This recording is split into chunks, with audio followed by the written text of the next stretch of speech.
बंगाल का इतिहास व्यापक भारतीय उपमहाद्वीप और दक्षिण एशिया और दक्षिण पूर्व एशिया के आसपास के क्षेत्रों के इतिहास के साथ जुड़ा हुआ है। इसमें आधुनिक बांग्लादेश और पश्चिम बंगाल के भारतीय राज्य और असम के करीमगंज जिले शामिल हैं, जो भारतीय उपमहाद्वीप के पूर्वी भाग में स्थित है। बंगाल की खाड़ी के शीर्ष पर और उपजाऊ गंगा डेल्टा का प्रभुत्व है। यह क्षेत्र प्राचीन यूनानियों और रोमियों के लिए गंगारिदाई के नाम से जाना जाता था, एक शक्तिशाली साम्राज्य जिसकी युद्ध हाथी सेना ने भारत से सिकंदर महान की वापसी का नेतृत्व किया। कुछ इतिहासकारों ने गंगारिदाई की पहचान भारत के अन्य भागों से की है। गंगा और ब्रह्मपुत्र नदियां क्षेत्र के भौगोलिक मार्कर के रूप में कार्य करती हैं, लेकिन इस क्षेत्र को व्यापक भारतीय उपमहाद्वीप से भी जोड़ती हैं।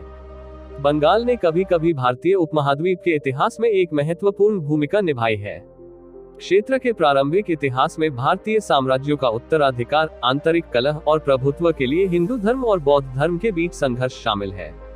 प्राचीन बंगाल कई प्रमुख जनपदों राज्यों का स्थल था, जबकि शुरुआती शहर वैदिक काल के हैं। एक थैलासोक्रेसी और ऐतिहासिक सिल्क रोड का एक हिस्सा, प्राचीन बंगाल का फारस, अरब और भूमध्यसागरीय के साथ मजबूत व्यापारिक संबंध थे, जो इसके आकर्षक सूती मलमल के वस्त्रों पर केंद्रित थे। यह क्षेत्र मौर्य और गुप्त सहित कई प्राचीन अखिल भारतीय साम्राज्यों का हिस्सा था। यह क्षेत्रीय राज्यों का गढ़ भी था।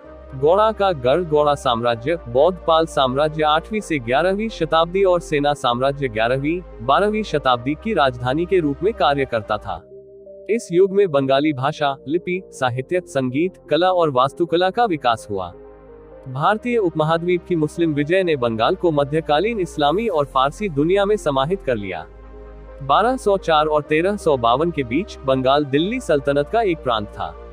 इस युग ने टका को मौद्रिक मुद्रा के रूप में पेश किया, जो आधुनिक युग में कायम है।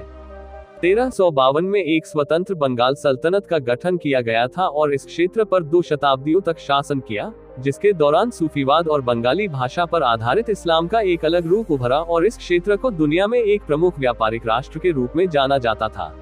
शासक अभिजात वर्ग ने भी बंगाल को इंडो फारसी संस्कृति के सबसे पूर्वी आश्रय स्थल में बदल दिया। दक्षिण पूर्व एशिया के अराकान क्षेत्र में सुल्तानों ने प्रभाव डाला, जहां बौद्ध राजाओं ने सल्तनत के शासन, मुद्रा और फैशन की नकल की।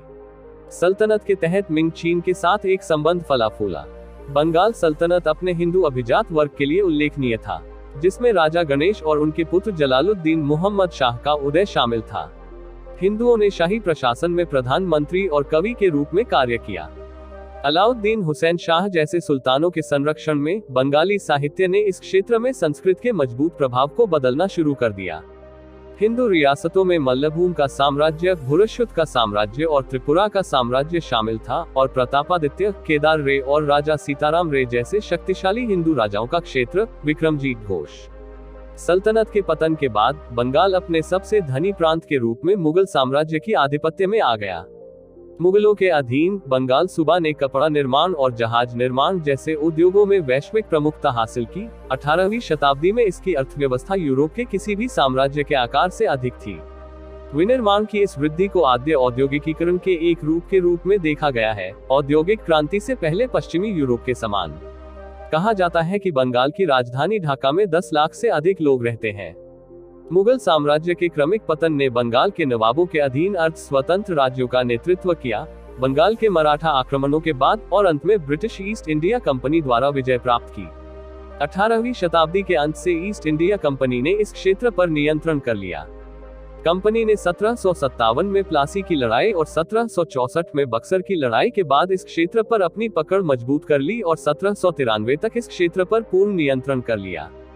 ईस्ट इंडिया कंपनी द्वारा बंगाल से एकत्रित पूंजी को औद्योगिक क्रांति के प्रारंभिक चरणों के दौरान ग्रेट ब्रिटेन में कपड़ा निर्माण जैसे विभिन्न उद्योगों में निवेश किया गया था।